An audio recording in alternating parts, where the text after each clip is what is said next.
Hello students, आज का जो वीडियो है वो है मैथमेटिकल टूल फॉर फिजिक्स। ऐसे बच्चे जिनके पास पीसीबी है और फिजिक्स के न्यूमेरिकल सॉल्व करते समय काफ़ी प्रॉब्लम फेस करते हैं, इस वजह को लेकर के कि उनके पास मैथ नहीं है। और बिना मैथ के आप फिजिक्स के न्यूमेरिकल आप सोच भी नहीं सकते, काफ़ी टफ हो जाते हैं वो। तो ऐसे बच्चे जिनके पास पीसीबी है और मैथ की वजह से उन्हें प्रॉब्लम हो रही है, या जो बच्चे अभी 11th में आए हैं और मैथ अभी काफ़ी पढ़ी नहीं है उन्होंने और वो फॉर्मूले पहले ही यूज होने लगे फिजिक्स में, तो ये वीडियो उन बच्चों के लिए काफ़ी हेल्प करेगा। और ये वीडियो अगर आप सारे पार्ट्स के देख लेते हैं मैथमेटिकल टूल्स के, तो आप काफ़ी हद तक फिजिक्स के जो क्वेश्चंस हैं वो काफ़ी अच्छे से कर पाएंगे और काफ़ी आपको हेल्प मिलेगी इस वीडियो को देखने के बाद। तो प्लीज़ इस वीडियो को एंड तक जरूर देखिएगा। तो चलिए आज का जो टॉपिक है वो स्टार्ट कर लेते हैं मैथमेटिकल टूल का।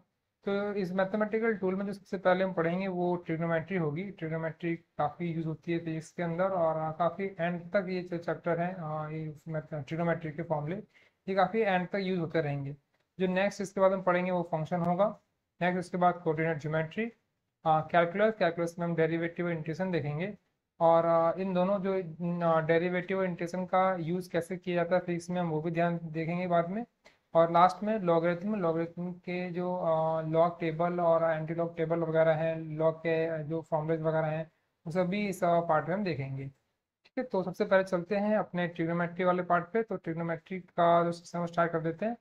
तो ट्रिग्नोमेट्री में जो सबसे पहले हैं वो हम अपने टेंथ के जो फॉर्मूले हैं वो फटाफट रिवाइज कर लेते हैं, क्योंकि वो भले ही टेंथ के हैं लेकिन यूज अभी भी होते हैं।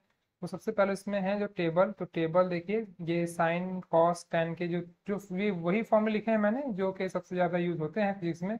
तो प्लीज़ ये टेबल जो याद कर लीजिएगा, 10 क्लास का है, ये आपको याद होना ही चाहिए, क्योंकि इनसे ही आगे आप जितनी भी वैल्यूज वगैरह हैं वो निकालेंगे। तो इसी में कुछ फॉर्मूले और भी हैं, वो जो 10 क्लास के मैं वो लिख देता हूँ ताकि आप इसे एक जगह पे नोट डाउन कर सकें। तो इसमें नेक्स्ट आप जो फॉर्मूला है वो आपका है sine square theta plus cos square theta is equal to 1। Done. इसके बाद आपका 1 plus tan square theta is equal to sec square theta and 1 plus cot square theta is equal to cosec square theta. ठीक है, ये फॉर्मूले 10 class के 3 फॉर्मूले हैं, ये आप जरूर याद करेंगे, आपको काफ़ी हेल्प करेंगे क्वेश्चन सॉल्व करने में। ये कैसे यूज़ किए जाते हैं एक बताता हूँ वैल्यू में आपको। सपोज दैट अगर आपके पास साइन थीटा की वैल्यू 3/5 है और आपको कॉस की वैल्यू निकालनी है, तो कॉस थीटा निकालने के लिए आप क्या करेंगे? कॉस थीटा निकालने के लिए अब देखिए, ये 1 है, आप इसे पे इधर ले जाइए, बन जाएगा क्या? ये बन जाएगा 1 माइनस साइन स्क्वायर थीटा। और जो कॉस पे स्क्वायर लगा था वो इस वैल्यू पे स्क्वायर बन जाएगा, ये बन जाएगा √1 माइनस साइन स्क्वायर थीटा। और अगर आप यहाँ पे साइन की वैल्यू 3/5 डाल देते हैं, ये बन जाएगा 1 माइनस 3 का स्क्वायर अपॉन में 5 का स्क्वायर। ये सॉल्व करने पे आ जाएगा आपका 1 माइनस 9/25, 16/25। तो कॉस थीटा की जो वैल्यू आ गई, cos theta is equal to आपका 4/5 आ जाएगा। ठीक है, तो आप देखिए कैसे इन फॉर्मूले यूज करके आप कोई मिसिंग ट्रिग्नोमेट्रिक फंक्शन है तो आप उसे निकाल सकते हैं। तो प्लीज़ ये फॉर्मूले याद कर लीजिएगा। इसके बाद आगे चलते हैं अपने नेक्स्ट टॉपिक पे। साइन थीटा का रेसिप्रोकल जो होता है वो आपका 1/cosec थीटा होता है, कॉसेक थीटा। और cosec theta is 1/sin theta. ऐसे ही आपका sine cos theta is equal to 1/sec theta होता है। और टेन थीटा जो होता है आपका वो 1/cot थीटा होता है। ये सब आपको याद ही होगा। बाकी मैं ट्रिग्नोमेट्री रेशियो और नहीं लिखवा रहे थे। Sine theta equal to p/h होता है, ये सब आपको पता ही होगा। Cos theta equal to b/h होता है और tan theta equal to p/b, perpendicular upon में बेस होता है। ठीक है, ये सब फॉर्मूले मैं उम्मीद करता हूँ आपको पता ही होंगे। चलिए इससे आगे चलते हैं। और इसमें जो फॉर्मूला जो अब 11 क्लास का यूज होगा वो ये होगा कि सपोज दैट हमारे पास का एक आर्क है। ठीक, इसकी जो लेंथ है, लेंथ वो एल है। ये length of arc is L और इसका अपना एक रेडियस है और ये रेडियस सेंटर से मिल रहा है कुछ इस तरीके से। ठीक है, और सेंटर पे एंगल बना रहा है थीटा। ठीक है, और इसका जो रेडियस है वो रेडियस है आपका आर। डन। तो देखिए बेटा इन तीनों में किसमें, थीटा में, लेंथ ऑफ आर्क में और रेडियस में रिलेशन है क्या, कि theta is equal to length of arc upon में रेडियस। और लेंथ ऑफ आर्क कितना आ रहा है यहाँ पर, ये एल है, और रेडियस कितना है आपका आर। तो theta is equal to L by R. तो इसमें ट्विस्ट जो है वो इस बात का है कि जो आपका थीटा है it must be in radian, क्योंकि फिजिक्स में जितनी भी यूनिट चलती है ना जो यूज किए जाते हैं वो सभी ऐसा यूनिट में ही यूज किए जाते हैं।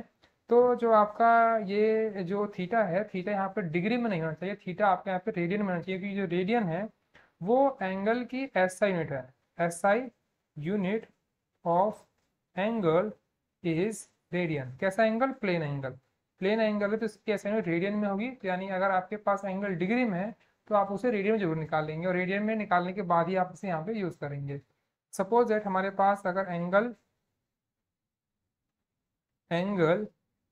इन डिग्री है, ठीक, और इसको रेडियन में कन्वर्ट करना है तो पाई से मल्टीप्लाई और 180 से डिवाइड कर देंगे, तो आपको एंगल इन रेडियन मिल जाएगा। यानी अगर एंगल जो डिग्री में है उसे रेडियन में कन्वर्ट करना है तो पाई अपॉन 180 से मल्टीप्लाई करना पड़ेगा। तो कुछ वैल्यू लिख देता हूँ जो आपको याद करनी पड़ेगी। जैसे मान लीजिए अगर आपके पास एक एंगल है 30 डिग्री, 30 डिग्री को रेडियन में कन्वर्ट करना है तो बहुत सिंपल है, पाई से मल्टीप्लाई करके 180 से डिवाइड कर दीजिए।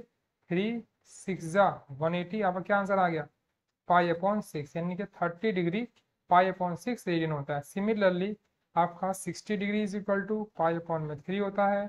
45 degree is equal to pi upon 4 होता है। 90 degree is equal to pi upon में 2 होता है। और आपका 180 डिग्री आपका पाई होता है। ठीक है, ये रेडियन में है।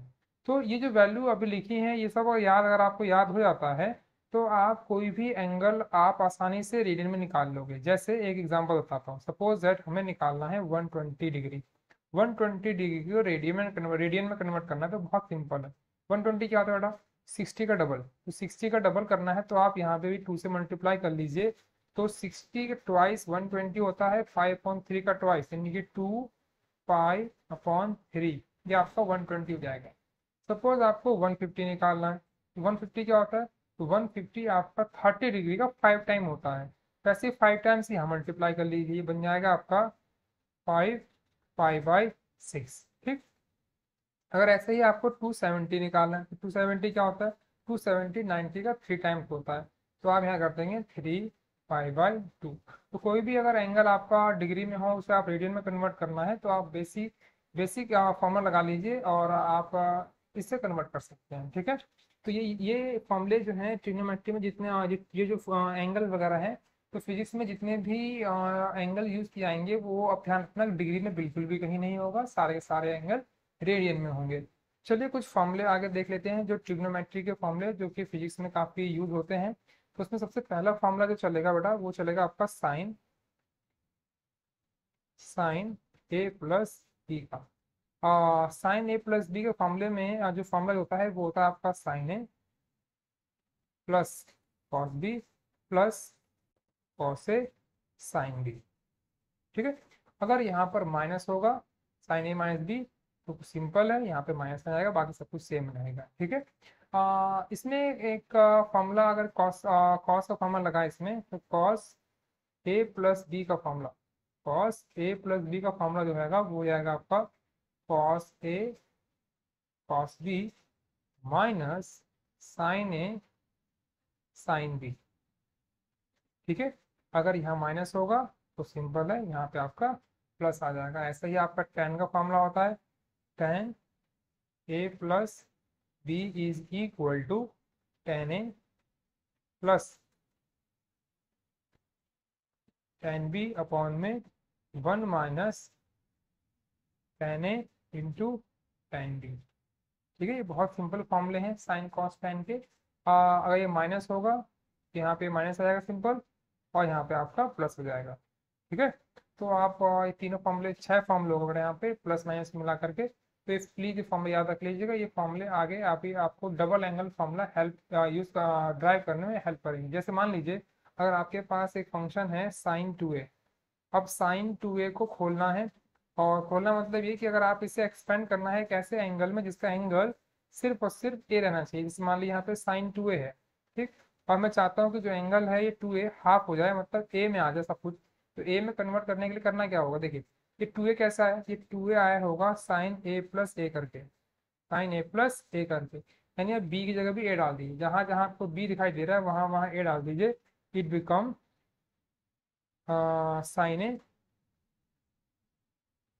Sign A cos A plus cos A sine A. देखिए तो ये दो टर्म एक ही चल रहे हैं ना, sign A cos A, sine A cos ए, क्योंकि आप इसे टू साइन ए कॉस ए नहीं लिख सकते। यानी साइन 2a का फॉर्मूला क्या निकल के आ गया बेटा, साइन 2 का फॉर्मूला निकल गया, 2 आया, 2 साइन ए कॉस ए, जो एंगल यहाँ दिखाई दे रहा है उसका हाफ एंगल यहाँ पे चल रहा है, ठीक है। तो इसे हाफ एंगल फॉर्मूला या फिर डबल एंगल फॉर्मूला ये कह सकते हैं, ठीक है। तो आप ये फॉर्मूला याद रखिएगा कि फिजिक्स में काफी यूज होते हैं। चलिए ऐसे ही डबल एंगल फॉर्मूला और बाकी ट्रिग्नोमेट्रिक रेशियो के लिए भी देख लेते हैं। तो इसमें हमारा नेक्स्ट आएगा कॉस। तो कॉस 2a का जो फॉर्मूला आएगा, कॉस 2a के चार फॉर्मूले यहाँ पर। पहला फॉर्मूला कॉस 2a का, cos square A minus sine square A, next 2 cos square A minus 1 is equal to next 1 minus 2 sine square A. और एक फॉर्मूला और है इसका 10 में, जाके ज़्यादा इंपॉर्टेंट नहीं है लेकिन फिर भी मैं लिख देता हूँ अगर आपको याद करना है तो। फिलहाल तो आप ये तीन फॉर्मूले ही याद करने हैं, ये तीन फॉर्मूले ही मेन फॉर्मूले हैं। इसका फोर्थ फॉर्मूला भी है, वो है आपका 1 माइनस टेन स्क्वायर ए अपॉन में 1 प्लस टेन स्क्वायर ए, ठीक है। तो कॉस 2a का ये लास्ट फॉर्मूला था, ये ज़्यादा इंपॉर्टेंट नहीं है, फिर भी याद कर लीजिएगा कहीं जरूरत पड़ जाए तो। लेकिन फिलहाल ये तीन फॉर्मूले फिजिक्स के लिए बहुत इंपॉर्टेंट है, ये तो याद करने ही पड़ेंगे। नेक्स्ट बड़ा देखिए, इसमें टेन 2a का फॉर्मूला होता है क्या, tan 2a is equal to 2 tan a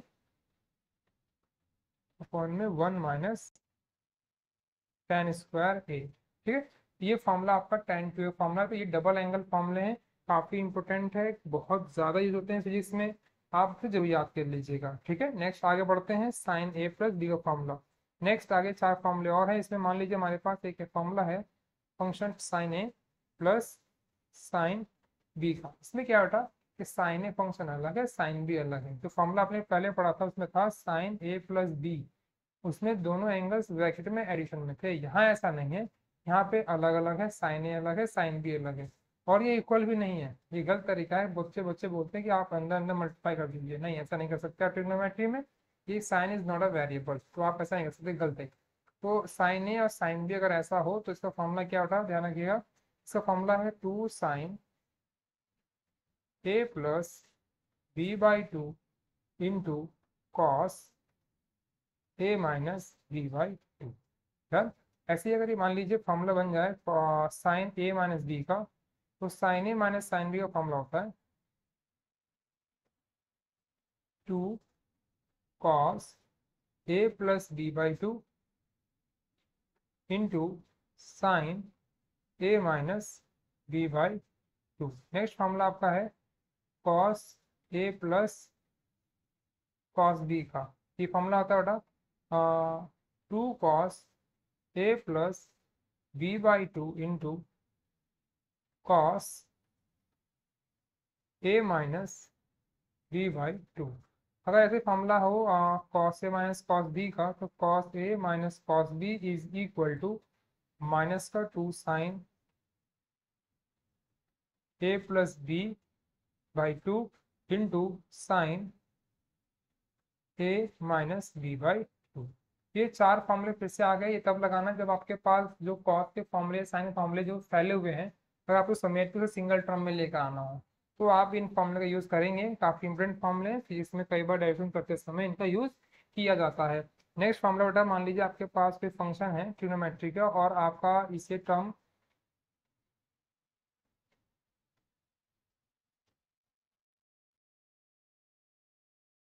कुछ फॉर्मूले ऐसे हैं 2 साइन ए इंटू कॉस बी। ये फॉर्मूला बन जाता है बेटा साइन ए प्लस बी एक ब्रैकेट में plus sign A minus B. Done. अगर फॉर्मूला ऐसा हो 2 cos ए साइन बी, ये फॉर्मूला होगा साइन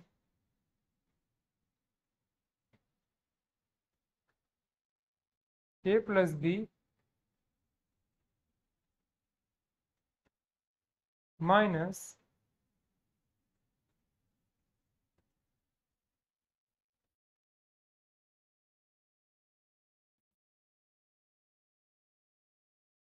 तो नेक्स्ट जो फॉर्मूले हैं वो है हमारा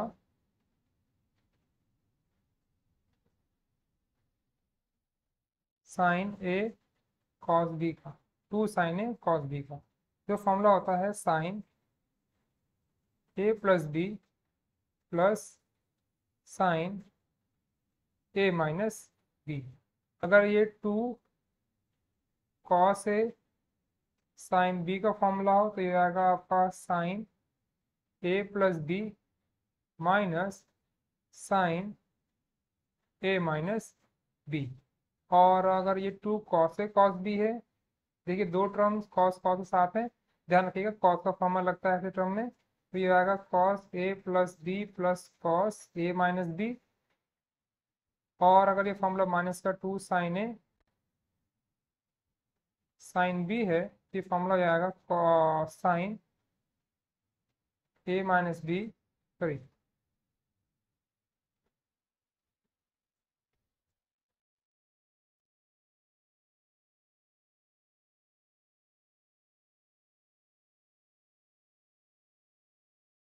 cos A plus B minus cos A minus B. तो ये फॉर्मूले भी याद कर लीजिएगा, इसे डेरिवेशन करने में आपको हेल्प करेंगे। इन सभी फॉर्मूले को वीडियो पॉज करके प्लीज अपने कॉपी में उतार जरूर लीजिएगा। नेक्स्ट है हमारा ट्रिग्नोमेट्री में जनरल सॉल्यूशन।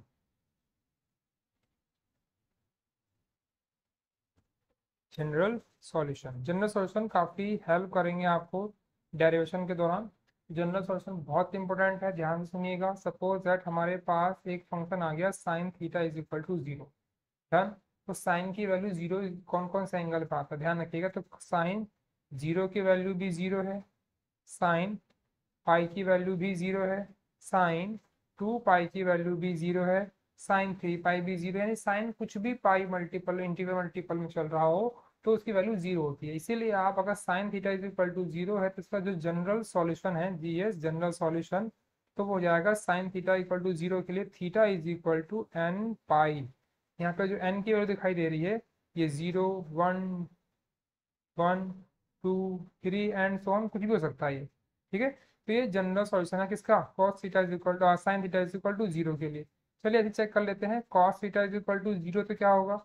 अगर cos theta is equal to 0 हो, जब कॉस थीटा इक्वल टू 0 हो, ध्यान रखिएगा कॉस की वैल्यू 0 जो होती है वो पाई बाई 2 पे आती है। कब, जब पाई बाई 2 का ये इंटीग्रल मल्टीपल चल रहा हो। इंटीग्रल मल्टीपल कैसे, मतलब यहीं के pi by 2 3 pi by 2 5 pi by 2, ये पाई बाई 2 के मल्टीप्लाई में ऑड नंबर आने चाहिए। अगर इवन नंबर आएगा तो ये 0 नहीं रहता।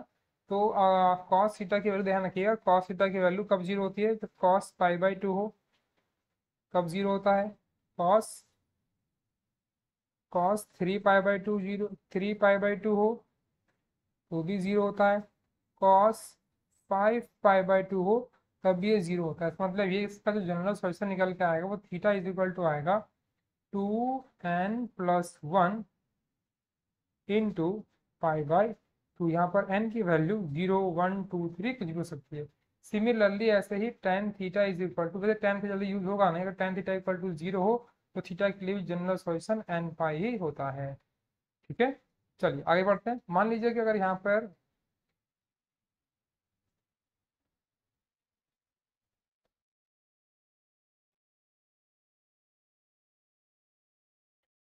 जनरल सॉल्यूशन जो है वो 0 नहीं है। सपोज दैट अगर sine theta is equal to sine alpha आ जाए, जैसे एग्जाम्पल तौर पर समझाऊँ मैं अगर आपको, कि भाई sine theta is equal to 1/2 का जनरल सॉल्यूशन निकालना है। Sine theta is equal to 1/2 है, 1/2 का जनरल सॉल्यूशन निकालना है, मतलब कि वो सारी वैल्यू निकालिए जिसपे कि साइन की वैल्यू 1/2 आती हो, तो जनरल सॉल्यूशन बोलेंगे हम। तो हम क्या करेंगे, बाई 1/2 को लिख लेंगे हम लोग sin π/6, sin π/6। इसमें अल्फा की वैल्यू क्या आ गई, इसमें अल्फा की वैल्यू π/2 आ गई। तो ऐसे वैल्यू का, ऐसे ट्रिग्नोमेट्रिक फंक्शन का जनरल सॉल्यूशन निकालना काफी आसान है। क्या इसके लिए फॉर्मूला है, तो फॉर्मूला है बेटा आपका ये, theta is equal to n pi plus -1 into alpha. यानी अगर इस फंक्शन का जनरल सॉल्यूशन निकालना हो तो आपका बन जाएगा theta is equal to n pi plus -1 और अल्फा की वैल्यू क्या है, 5/6। ठीक है, तो ये जनरल सॉल्यूशन है किसके लिए, 5/6 के लिए। Sine theta is equal to 5/6 है, तो आप इसके लिए जनरल सॉल्यूशन आपका निकल गया ये। ठीक है, तो ऐसे ही अगर आपका कॉस थीटा के लिए हो, तो अगर cos theta is equal to cos alpha हो, तो थीटा इज इक्वल टू बन जाता है ये आपका 2n pi plus minus alpha. तो cos theta is equal to cos alpha के लिए जनरल सॉल्यूशन ये हो जाएगा। और ऐसे ही आपका टेन थीटा के लिए, tan theta is equal to tan alpha हो, तो इसके लिए निकल के आएगा theta is equal to n pi plus alpha. ये जनरल सॉल्यूशन होगा तीन के। ठीक है, तो इनको ध्यान रखिएगा, ये जनरल सॉल्यूशन डेरिवेशन वगैरह में हेल्प करते हैं। नेक्स्ट होता है इसके बाद आपका साइन रूल और कोसाइन रूल। कोसाइन रूल देखिए, सपोज दैट हमारे पास एक ये ट्राइंगल है, ठीक है, जिसके तीन वर्टेक्स है, ए बी और सी। ए के सामने जो साइड है उसे हमने ले लिया स्मॉल ए, और बी के सामने वाली साइड को स्मॉल बी, और सी एंगल सी के सामने जो साइड है उसे ले लिया हमने स्मॉल सी। ये स्मॉल सी है, और जो जितने भी वर्टेक्स है, वर्टेक्स के जो एंगल है उसे हम कैपिटल ए से ही रिप्रेजेंट करेंगे। ये एंगल ए है, ये एंगल बी है, ये एंगल आपका सी है। और सपोज दैट कि अगर आपको साइन रूल देखना है, तो सपोज साइन रूल क्या होता है, देखिए साइन रूल कहता है कि अगर आपके पास कोई भी एंगल है, साइन लगा लीजिए, संग साइन ए अपॉन में उसका opposite side A, sine B upon में अपोजिट साइड बी, और साइन सी अपॉन में opposite side C is equal to constant है। ये कांस्टेंट होता है, ये साइन रूल है। और ये साइन रूल बता दूं मैं आपको, चैप्टर नंबर 5 जो लॉज ऑफ मोशन पढ़ेंगे उसमें आपका एक लैमिस थ्योरम है, लैमिस थ्योरम। ये लैमिस थ्योरम जो है वो आपका साइन रूल पे ही बेस्ड है। ठीक है, तो काफी हेल्प करेगा फिजिक्स में आपको, ये ध्यान रखिएगा। ऐसे ही आपका कोसाइन रूल, सपोज दैट आपके पास तीन साइड ट्राइंगल के, ए बी सी साइड आपको तीनों गिवन है। सपोज आपको एंगल निकालना है कॉस ए, तो कॉस ए निकालने के लिए क्या करेंगे आप लिखेंगे cos A is equal to, जो एंगल आपको निकालना है उसे साइड माइनस कर दो, इसे ए स्क्वायर को, बाकी दो साइड को बी स्क्वायर को और सी स्क्वायर को ऐड कर लो, डिवाइड कर दो इसे 2bc से, जो ऐड हुए हैं, तो कॉस ए का फॉर्मूला आ जाएगा। ऐसे ही अगर आपको कोसाइन रूल से कॉस बी का निकालना हो, तो cos B is equal to होगा माइनस का बी स्क्वायर, जो निकालना है उससे साइड माइनस कर लीजिए, और बाकी दो साइड को ए स्क्वायर और सी स्क्वायर को आप ऐड कर लीजिए, 2ac जाएगा।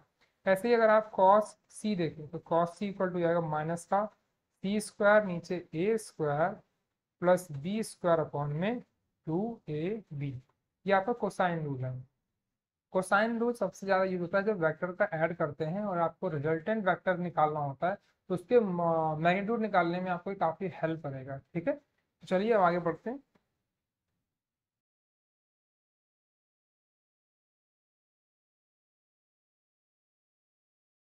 अब चलते हैं आगे। इसमें मैं आपको बताऊंगा कि कैसे साइन कॉस या किसी भी ट्रिग्नोमेट्रिक फंक्शन की 90 से बड़ी वैल्यू हो तो आप उसकी वैल्यू कैसे निकालेंगे।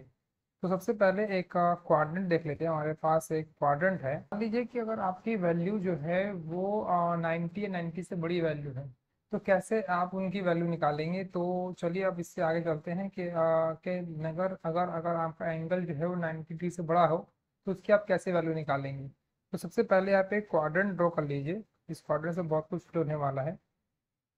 इस क्वाड्रेंट का ये वाला जो एंगल है वो 0 डिग्री का है, ये आपका 90π/2 है।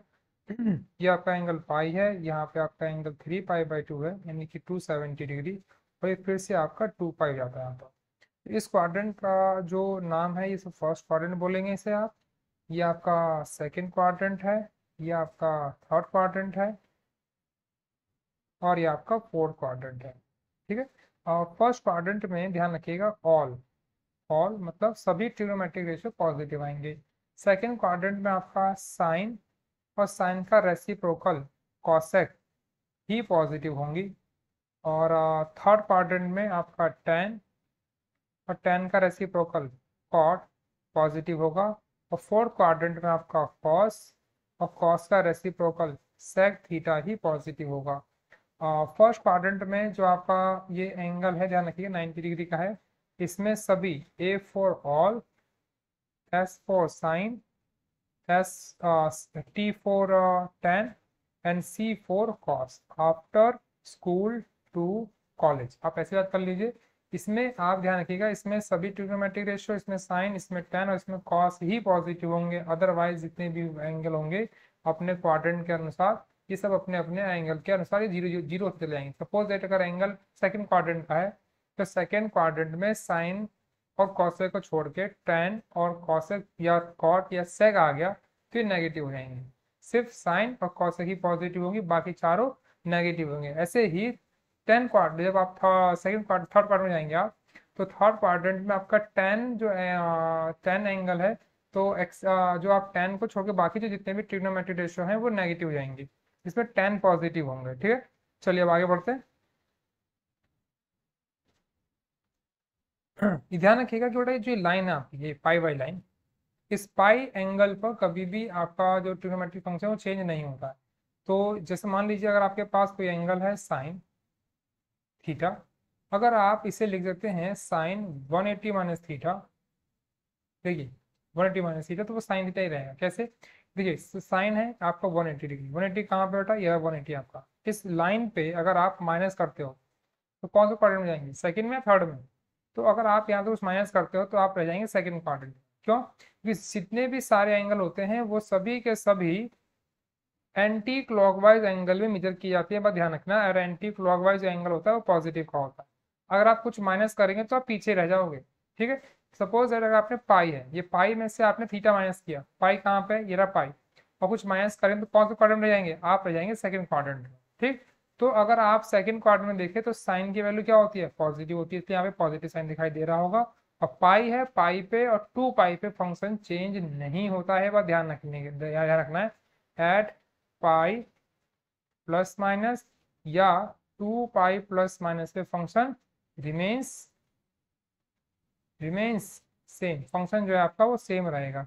सपोज दैट हमारे पास एक फंक्शन है tan 180 minus theta, pi minus theta.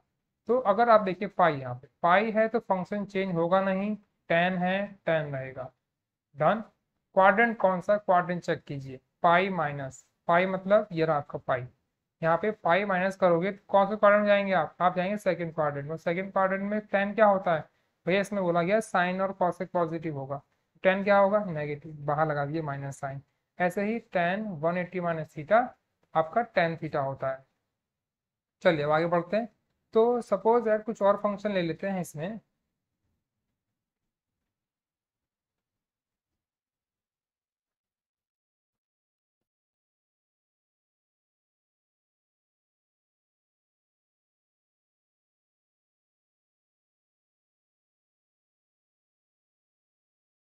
कुछ फंक्शन ले लेते हैं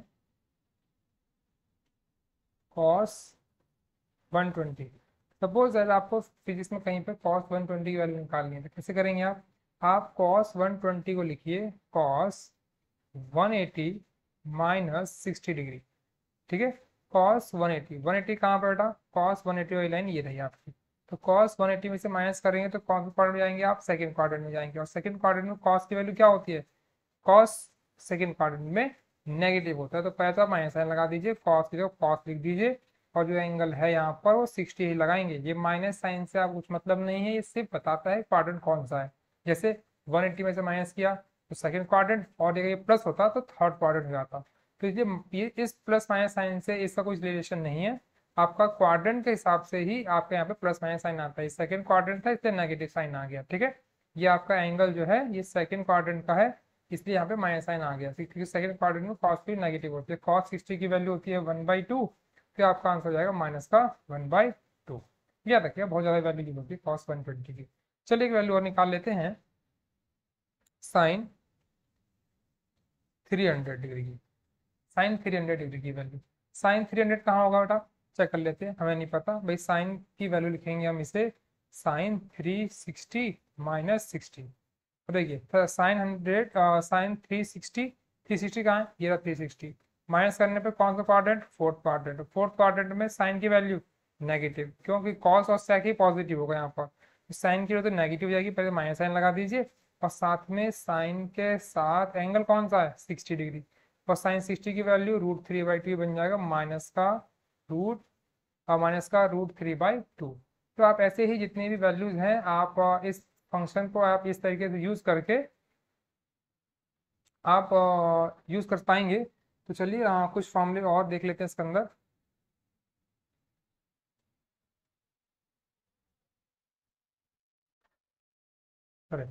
सपोज दैट हमें वैल्यू निकालनी है साइन 5π/4 की।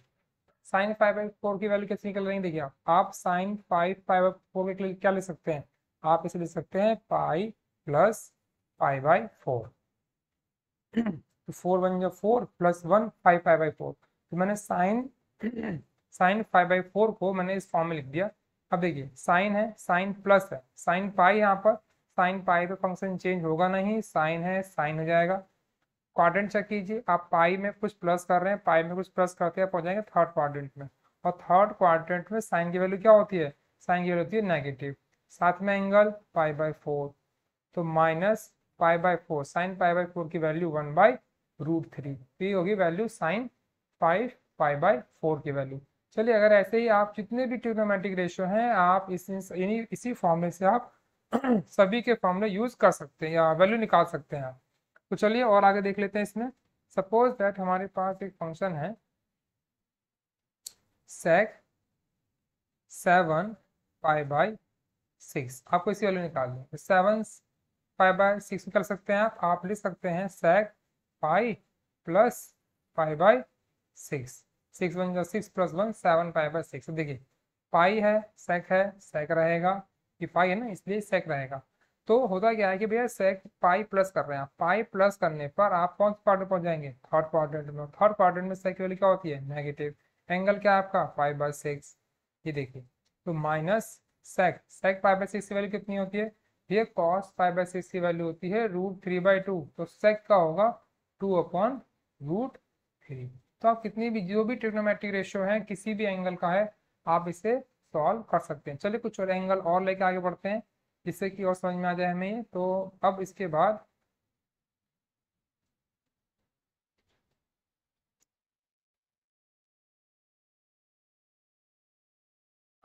कुछ ट्रिग्नोमेट्रिक फंक्शन और लेके चलते हैं। सपोज दैट हमारे पास एक फंक्शन है